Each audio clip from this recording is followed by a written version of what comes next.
So first of all, when we look at the overall perceptions of people in the community, and these are residents of South Florida, 18 plus, we find that people bucket into three different groups. And first, we have about 46% of South Florida residents who are positive towards the church.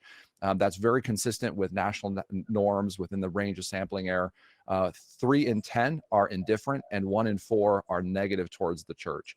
I actually think that negativity is a huge challenge, but indifference is in some ways is actually a more significant challenge.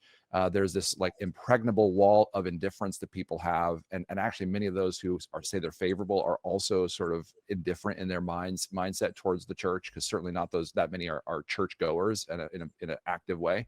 Let me show you one more detail here on this next slide, which gives you some picture of the kind of ways in which people are sort of feeling about, sort of those same three groups. And you'll notice that like looking at generations, right, you can see that 27% of millennials in South Florida have a negative view, slightly higher than older generations.